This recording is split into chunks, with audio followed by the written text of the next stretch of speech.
Assalamu alaikum, class 7. I'm your English teacher and today we are going to start a new chapter, education, unit number 6, special children. Down syndrome is named after Dr. John Down, who described the physical characteristics of children with this disease for the first time. इस chapter में आप disease के बारे में पढ़ेंगे, यानी एक बीमारी के बारे में पढ़ेंगे जिसका नाम है डाउन सिंड्रोम. ये एक कंडीशन होती है. Back then in 1866. अच्छा, डाउन सिंड्रोम का नाम कैसे पड़ा? जब डॉक्टर जॉन डाउन जो थे उन्होंने इस कंडीशन को डिफ़ाइन किया. Back then in 1866 such children were labelled as idiot. 1866 में जिन बच्चों को ये बीमारी होती थी, ये बीमारी बच्चों को होती है, और जिन बच्चों को बीमारी होती थी उनको इडियट्स कहा जाता था, यानी बेवकूफ़ कहा जाता था. As a result most down children were left in institutions divide of love, compassion, education and proper medical care. अब उस सूरत में क्या हुआ कि जिन बच्चों को ये सिंड्रोम था, यानी ये डिज़ीज़ थी, उन्होंने इंस्टीट्यूशंस भी छोड़ दिए थे और उनको लव भी नहीं मिल रहा था, कंपैशन भी नहीं मिल रहा था, एजुकेशन और प्रॉपर मेडिकल केयर भी नहीं मिल रही थी. क्योंकि ऐसे बच्चे स्पेशल होते हैं, जिन बच्चों को कोई डिज़ीज़ होती है उनको केयर भी स्पेशल चाहिए होती है.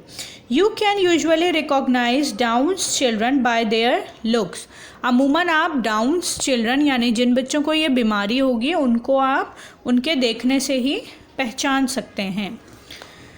They have slanted eyes, a short nose and open mouth and short neck. क्यों? क्योंकि वो आम बच्चों से ज़्यादा डिफरेंट लगते हैं. क्यों? क्योंकि उनकी आई स्लैंटेड होती है, नोज़ शॉर्ट होती है एंड माउथ हर वक्त ओपन रहता है एंड नेक भी उनकी शॉर्ट होती है. They usually walk quite awkwardly, और इसके अलावा वो चलते भी कुछ अजीब तरीके से. However, contrary to popular believe, not all of these children are retarded. लेकिन ये ज़रूरी नहीं है कि सारे ही चिल्ड्रन स्लो टू लर्न हो, यानी रिटार्डेड हो, यानी सारे ही चिल्ड्रन एबनॉर्मल हों. In fact many of them are uniquely talented. जबकि इनमें से ही कुछ ऐसे चिल्ड्रंस भी होते हैं जो कि बहुत ज़्यादा टैलेंटेड होते हैं. मीट जैन. अब यहाँ मीट जैन की बात हो रही है. जैन एक लड़की का नाम है. जैन को भी डाउन सिंड्रोम था. आइए देखते हैं जैन की स्टोरी क्या है. Jain Cameron was downs child. Jain Cameron भी एक डाउन चाइल्ड थी, यानी उनको भी ये बीमारी थी. But she travel the globe, meet dignitaries and stars, filled her room with medals and trophies commemorating her feats, and earned the esteem of countless individuals who praised her art and her grace. अब जैन जो थी उनको भी ये syndrome था, लेकिन उसके बावजूद भी वो बहुत ज़्यादा टैलेंटेड और बहुत ज़्यादा कामयाब थी. वो बहुत ज़्यादा स्टार्स से मिलती थी, उनके पास मेडल्स और टॉफ़ीज़ भी मौजूद थे. इसके अलावा वो बहुत सारी दुनिया की सैर भी कर आ चुकी थी. When she was diagnosed with Down syndrome as 4-month-old child, जब वो 4 साल की थी तब उनको ये पता चला कि उनको ये बीमारी है. Jen's parents were told that their daughter was retarded. तब उनके पेरेंट्स को ये बात पता चली कि उनकी जो डॉटर है, यानी उनकी जो बेटी है, उसको डाउन सिंड्रोम है. You should put her in an institution and forget about her. Doctors ने उनके पेरेंट्स से क्या कहा कि आप इन्हें, यानी जैन को, इंस्टीट्यूशन में डाल दें और उसके बाद उसको भूल जाएं. They were shocked to hear that. उनके पेरेंट्स बात से काफ़ी परेशान थे. However, despite knowing little to nothing about Down syndrome, they decided that their child needed as much love, care and education as they could possibly give her. बजाय इसके कि वो उन्हें किसी इंस्टीट्यूशन में, यानी स्पेशल एजुकेशन के इंस्टीट्यूशन में डाल देते, उनके पेरेंट्स ने ये फ़ैसला किया कि हम इसको यानी जैन को बहुत ज़्यादा प्यार, लव, केयर, अटेंशन और एजुकेशन दिलवाएंगे, यानी जितना ज़्यादा हमसे हो सकेगा हम जैन की हेल्प करेंगे। When Jane was 13, जब जैन 13 की हुई, her school in Montreal implemented a policy that these children needed no academic training apart from such thing as street sign and signs for danger। जब जैन 13 साल की हुई तो जैन के स्कूल में, यानी जिस स्कूल में जैन पढ़ा करती थी, वहाँ पे एक रूल अलाउट हुआ, यानी उन्होंने एक रूल बनाया कि जिन बच्चों को भी डाउन सिंड्रोम है उनको किसी भी किस्म की एकेडमिक पढ़ाई करने की ज़रूरत नहीं है, सिवाय इसके कि वो स्ट्रीट साइन सीखें और साइंस ऑफ डेंजर सीखें, यानी सिर्फ बेसिक चीज़ें सीख सकें और इसके अलावा एजुकेशन नहीं लें। Unwilling to accept that Jane deserved anything less in life than any other child, the Camerons enrolled her into the internationally renowned Dr. Franklin Perkins School in Lancaster, Massachusetts। यानी उनके पेरेंट्स ने फ़ैसला किया, यानी वहाँ के कैमरॉन्स ने, यानी जो वहाँ की जो टीम थी स्कूल की, उन्होंने फ़ैसला किया कि जैन को डॉक्टर फ्रैंकलिन परकिंस स्कूल में डाल दिया जाए, यानी उनको एडमिशन करवा दिया जाए वहाँ पे। डॉक्टर फ्रैंकलिन परकिंस स्कूल जो था वो स्पेशल चिल्ड्रन का स्कूल था, जहाँ पे बहुत सारे स्पेशल बच्चे रहा करते थे। After 10 years at the Parkinson School, Jane joined the sheltered workshop। इस पार्किंसन स्कूल में 10 साल गुजारने के बाद जैन ने एक शेल्टर्ड वर्कशॉप बनाया, ज्वाइन किया, ली फेल्ट एराइन back in Montreal. This workshop और atelier was quite unique. It was one more of an art school then a workshop. ये बहुत ज़्यादा यूनिक था, यानी ये एक आर्ट स्कूल भी था और एक वर्कशॉप भी था। Jain quickly demonstrated that she was much more than a teacher who could follow pattern. She soon become the atelier chef designer. ठीक है, यानी जैन ने ये चीज़ बहुत अच्छी, यानी जैन बहुत अच्छी डिज़ाइनर बन गए। उन्होंने बहुत सारे स्टिचिंग में पैटर्न्स भी फॉलो किए जो कि सबको बहुत ज़्यादा पसंद आए। Many of her design were turn into huge tapestries commission by such organization as the office of prime minister, Mirabel airport as Montreal Canada and Reader's Digest Canada. यानी बहुत सारी जगहों पे इनके ये टेपेस्ट्रीज बहुत ज़्यादा मशहूर होने लग गए और जाने लग गए और फॉलो होने लग गए। Although her artistic talent was not discover until she was about 20। यानी उनका ये टैलेंट अभी तक ठीक तरीके से डिस्कवर नहीं हो पाया था जब तक वो 20 साल की थी। Jane's tapestries are now found across the world. उनकी ये कारकर्दगी या उनके ये नमूने आजकल पूरी दुनिया में पाए जाते हैं।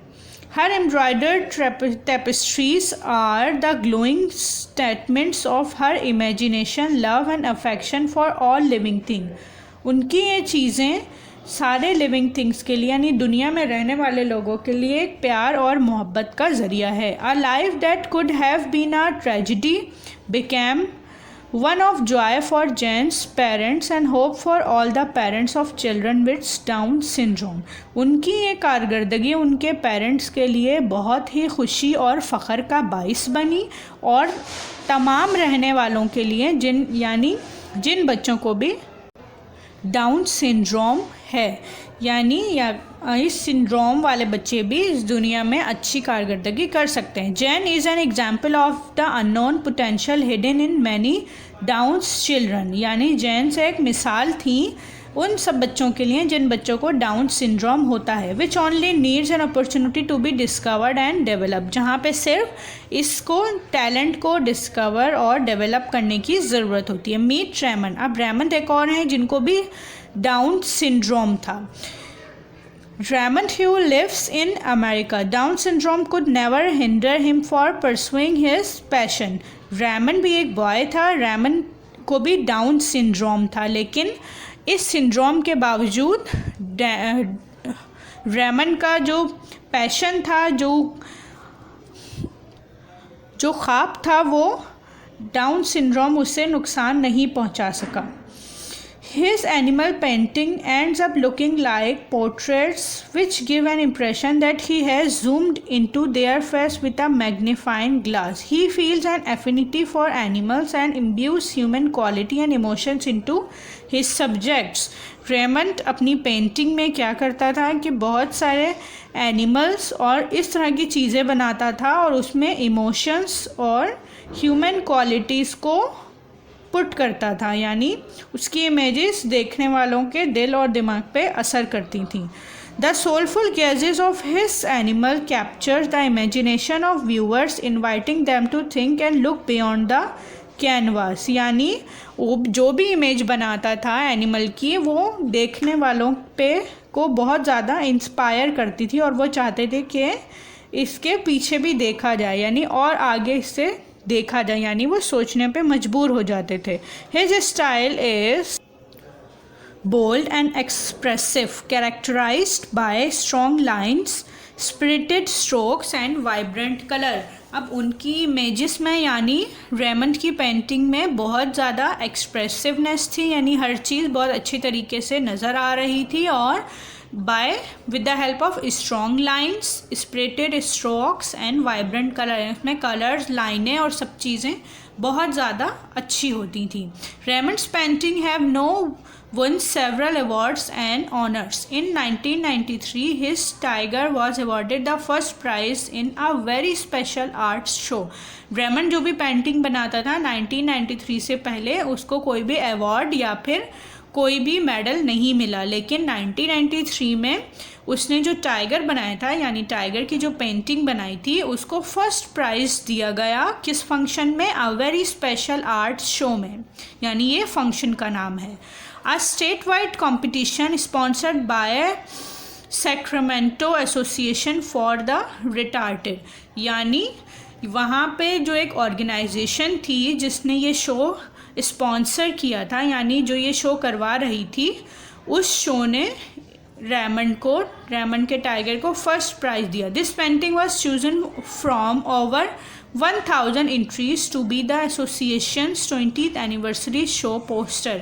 उनकी ये तस्वीर एनिवर्सरी शो पोस्टर के लिए भी सेलेक्ट हुई। In 1994 his elephant won the second prize in the student art contest of the California Association for the gifted, यानी 1994 में उन्होंने जो एलिफेंट की पेंटिंग बनाई थी उसको भी सेकंड प्राइज़ दिया गया। कहाँ पर? स्टूडेंट आर्ट कॉन्टेस्ट में।